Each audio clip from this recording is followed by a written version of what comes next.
setelah di beberapa waktu lalu Jens Raven tak bisa ikut skuad timnas. Dalam kompetisi di Seoul Cup Korea, di mana saat itu timnas Indonesia harus menghadapi tim-tim besar layaknya Argentina, Thailand dan Korea. Di babak kualifikasi Piala Asia N kali ini Jens akhirnya bisa kembali ke skuad tim asuhan Indra Syafri, hasilnya jelas menarik teman-teman. Penyerang ini mungkin hanya mencetak 1 gol, setelah menerima umpan di depan gawang tapi di luar gol tersebut. Ada beberapa hal menarik yang luput dari pandangan banyak penggemar timnas lainnya, seperti gimana ia bergerak di luar kotak penalti dan menyusun skema penyerangan. Seperti apa inilah ulasan selengkapnya. Yap, sebelum menyimak videonya pastikan kamu sudah subscribe channel dan nyalakan notifikasinya.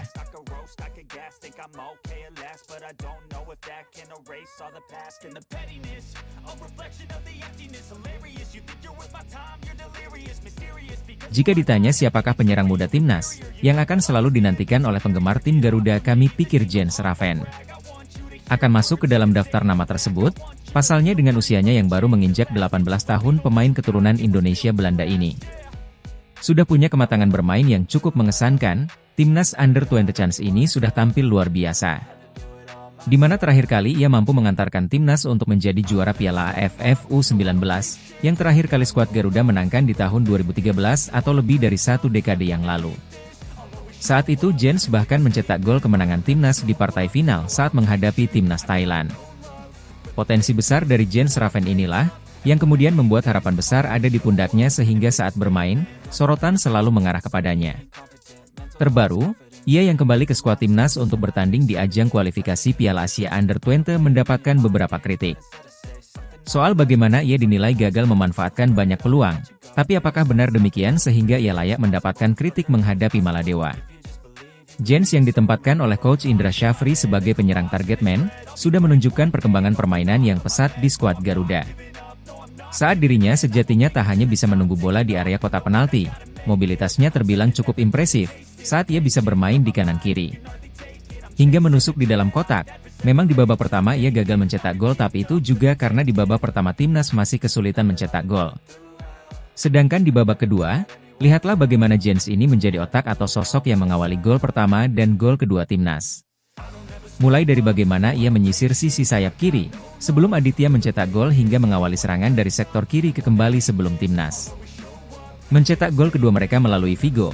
Jens akhirnya menutup kritikan ketika ia sendiri akhirnya mencetak gol keempat timnas, sekaligus menutup kemenangan tim Garuda dengan skor 4-0. Jelas ini adalah penampilan apik ketika Jens Raven tidak hanya menunggu bola di kotak penalti, tapi lebih dari itu, ia tahu cara membongkar pertahanan lawan dengan melebarkan serangan timnas. Usai laga yang ditanya soal apakah dia melewatkan banyak peluang di laga itu, menjawab, jika menurutnya hanya ada sedikit peluang yang ia lewatkan di babak pertama, hanya ada 1 peluang dan sundulan di babak kedua. Baginya ia akan senang jika mencetak 2 gol, namun yang terpenting timnas menang dan rekan-rekan mencetak gol. Ya, hari ini 4-0 saya pikir di babak pertama mereka bermain di pertahanan yang dalam, di babak kedua saya bisa menciptakan 1 gol. Menurut saya tidak sepenuhnya benar bahwa saya melewatkan banyak peluang besar. Saya melewatkan peluang lewat sundulan di babak kedua, dan di babak pertama hanya ada 1 peluang, tapi itu adalah sudut yang sulit dari umpan Aditya. Jadi menurut saya tidak sepenuhnya benar bahwa saya melewatkan banyak peluang. Tentu saja saya berharap bisa mencetak gol lewat sundulan. Sementara itu, Coach Indra mengaku puas dengan kemenangan ini.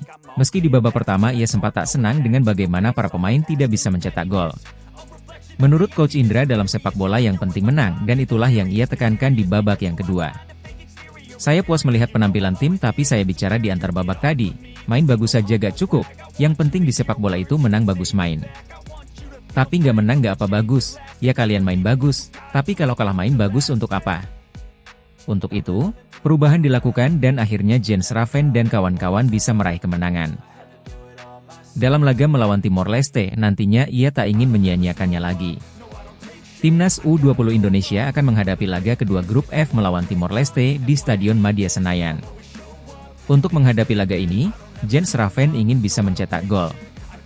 Ia menyebar ancaman ke Timor Leste, ingin bisa membobol gawang mereka demi mengantarkan tim Merah Putih lolos ke putaran final Piala Asia U20 2025 nanti. Tim asuhan Indra Syafri memang meraih kemenangan dan bahkan keluar sebagai juara Piala AFF U19 2024. Namun, Ia tak ingin menganggap remeh lawan, karena Jens menilai Timor Leste sudah jauh lebih berkembang. Tapi kita juga tahu bahwa mereka ada kamp pelatihan di Bali, telah bermain beberapa pertandingan, jelas Jens Raven. Jika kita melihat mereka bermain hari ini lawan Yaman, saya pikir permainan mereka telah lebih berkembang, katanya. Sudut pandang Yeom Ki-hun dan potensi Jens ke timnas senior. Melihat penampilan dari Jens Raven yang bertambah matang dari hari ke hari, membuat banyak penggemar tim Garuda berharap, jika pemain ini bisa jadi opsi lini serang timnas Indonesia di level senior, yang saat ini tengah membutuhkan tambahan baru di sektor lini serang. Banyak yang yakin, jika pelatih striker Yeom Ki-hun bisa memoles sosok Jens Raven jadi penyerang buas, seperti yang telah Coach Shin melakukan pada Hoki, Sananta, Dimas dan Egy secara potensi jelas. Jens ini sangat besar, pemain yang juga sudah punya lisensi kepelatihan Eropa itu punya visi bermain dan kecerdasan, memahami permainan yang mengesankan. Dan itu jelas tergambar makin matang, saat ia bermain malam tadi kontra Maladewa, lihatlah bagaimana ia berdiskusi taktikal dengan Coach Indra Syafri. Pertanyaannya sekarang adalah apakah pelatih Yeom bakal merekomendasikan Jens Raven? Itu yang harus kita tunggu, yang pasti Jens punya potensi besar.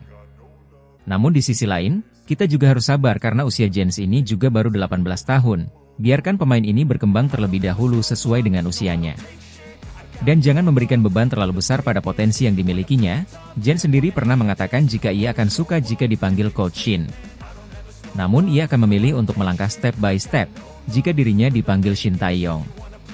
Untuk saya ini bertahap sedangkan demi selangkah dan saya senang, karena saya ada di posisi tepat saat ini dengan timnas U19 atau U20.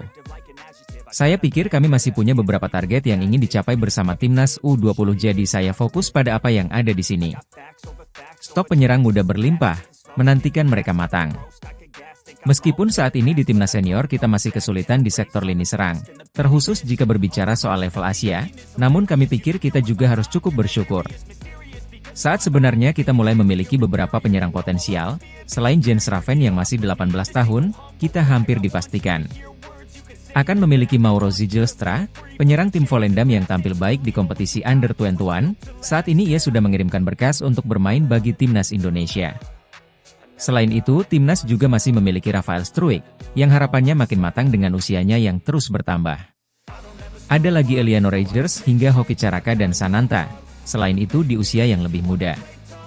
Zahabi Goli hingga Mirza Firjatullah juga punya potensi besar. Jelas dengan banyaknya potensi-potensi penyerang persaingan diharapkan akan terus terjadi.